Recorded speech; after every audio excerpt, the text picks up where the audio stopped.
Ya, assalamualaikum warahmatullahi wabarakatuh, pemirsa. Ketemu lagi dalam acara silaturahim dakwah siraman rohani assalam untuk Jumat 31 Mei 2024. Ya, ini ada pengalaman yang berbeda. Ini mungkin salat subuh tercepat nih yang pernah saya lakukan. Karena biasanya saya kelar subuh itu sekitar jam 5 pagian, ya, jam 5 pagi lewat ya. Tapi ini kok cepet bener, tidak ada apa. Iya, karena belakangan ini saya sholat subuhnya nggak lagi di Masjid Al-Karim Bumitar Permai, Pesanggerahan Jakarta Selatan, tapi ya bantu menghidupkan musola Al-Ikhlas Polsek Pesanggerahan Jakarta Selatan biar adalah subuhnya gitu kan. Karena dalam salah satu hadis itu disebutkan bahwa sesungguhnya sholat subuh itu disaksikan oleh malaikat gitu. Nah, saya tuh pengen berdakwah dengan cara itu, ya, dengan mengazankan subuh dan ya bantu menghidupkan sholat subuhnya, mengimamkan subuh berjamaahnya gitu. Meskipun jamaahnya ya kadang banyak kadang sedikit, gak apa-apa lah, namanya juga itu di kantor polisi ya kan. Gak apa-apa, kecuali kalau itu masjidnya agak ditaruh di luar, kaget saya, di luar kantong apa, di luar kantor kan, jadi salah ngomong kan gara-gara kaget tadi dengar kalung kucing. Di luar kantor polisi itu nggak apa-apa. malah itu akan lebih, insya Allah akan lebih banyak jemaahnya. Nah, apa yang mau saya bahas singkat saja pada pagi ini adalah tentang pandangan saya mengenai jamaah tabligh. Karena kan teman-teman ini kan pasti memiliki pandangan yang beragam tentang gerakan ini, tentang tarikah ini, ya kan? Jamaah tabligh itu apa? Oke.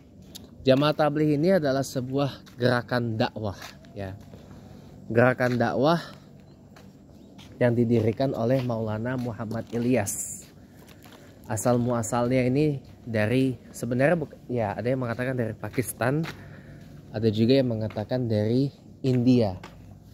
Tapi pada kenyataannya jamaah tabligh itu memang paling banyak dari Pakistan.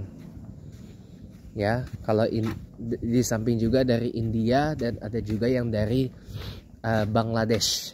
Makanya kenapa dalam tarikah mereka memang diajarkan untuk berkhuruj atau keluar berdakwah itu di India, Pakistan, Bangladesh selama 4 bulan. 4 bulan itu 120 hari ya, dalam setahun. Itu ada memang dalam ajaran mereka seperti itu. Nah, pertanyaannya jemaah tabligh itu bagus apa enggak? Begini deh, Anda gak usah jauh-jauh deh, lihat saya aja deh. Saya ini adalah orang yang semenjak beberapa waktu belakangan ini gak bisa yang namanya tinggal sholat. Apalagi kalau sholat awal waktu gitu ya. Tapi kalaupun ada alasan tertentu, ya saya bisa menunda sholat gitu. Karena untuk satu alasan yang menurut fikih itu masih bisa dibenarkan. Ya kan? Nah, belakangan ini saya rajin sholat 5 waktu di masjid, di musola. Bahkan sebelum ini keliling saya.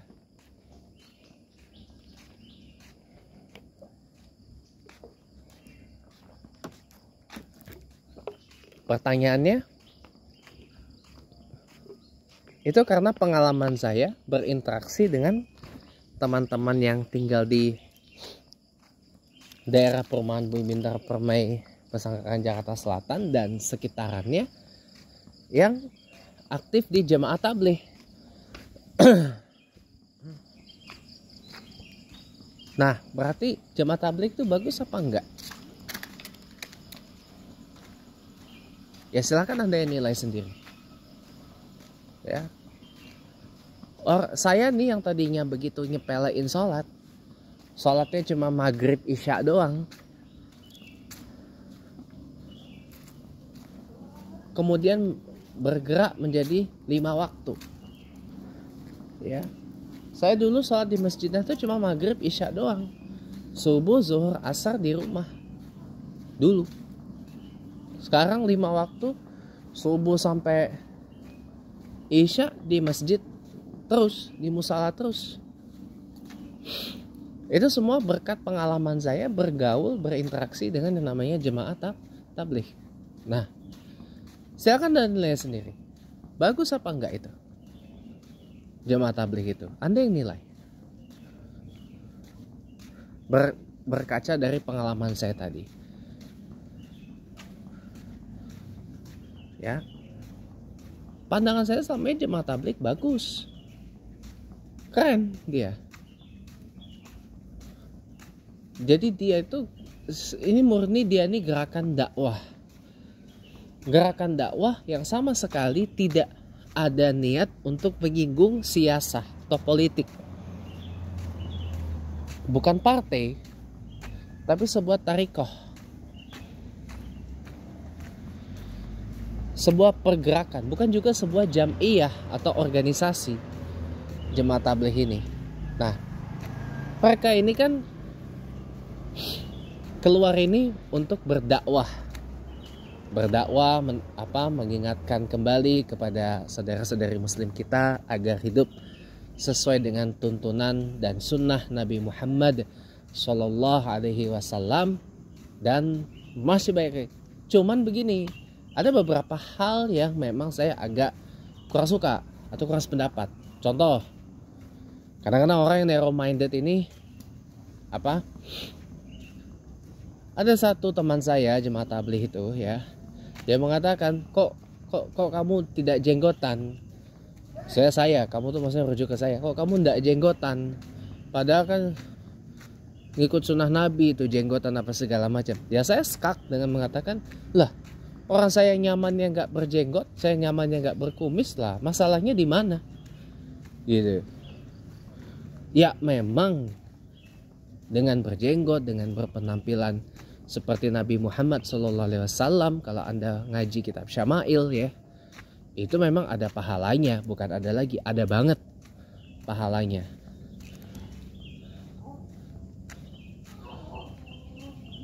Pahalanya ada gitu loh. Pahala mencontoh Nabi Muhammad SAW ada banget. Tapi kan nggak semua orang nyaman dengan itu. Ya paling tidak ya, kalau tidak secara formil ya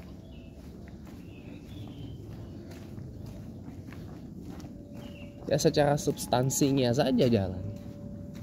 Tidak usah dipaksakan. Contoh saya orangnya memang nyaman gak berjenggot, nyaman gak berkumis. Masa iya saya harus dipaksa untuk berjenggot? Kan gak boleh. Namanya apa? Kalau kita berunut ke pembahasan sebelumnya, intoleran ya. Namanya intoleran, tidak toleransi itu. Nah, toleransi itu bukan hanya kepada sesama umat yang berbeda agama saja. Di antara umat Islam pun juga ada perbedaan. Ada perbedaan mazhab, ada perbedaan pandangan, ada perbedaan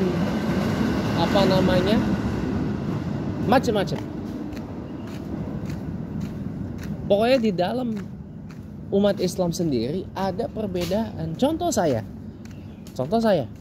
orangnya memang lebih seneng gak jenggotan. Saya orangnya lebih nyaman sarungan atau celanaan daripada jubahan. Contoh seperti itu.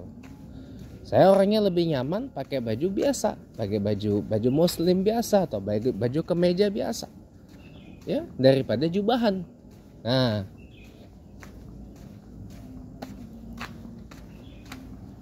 nggak bisa you main paksa saya untuk apa? Oh, harus ini. Kamu biar nanti kamu ikut sunnah dan sebagainya. Ya nggak boleh itu. Makanya itu mungkin salah satu jadi asbabun nuzul la ikraha fid din itu tadi. Makanya kadang saya kurang suka dengan yang seperti itu. Tapi overall bagus memang. Cuma kadang-kadang saya kurang sependapat dengan beberapa. Itu baru poin pertama. Poin kedua yang saya kurang sependapat adalah masalah kenapa harus ke India, Pakistan, dan Bangladesh. Nah, ini kan belum ada satupun tokoh jemaah tabligh yang bisa menjawab pertanyaan itu. Itu bahkan ditanyakan ke di salah satu pengajian yang melibatkan jemaah tabligh, yang kebetulan penceramahnya atau pematerinya adalah orang tabligh.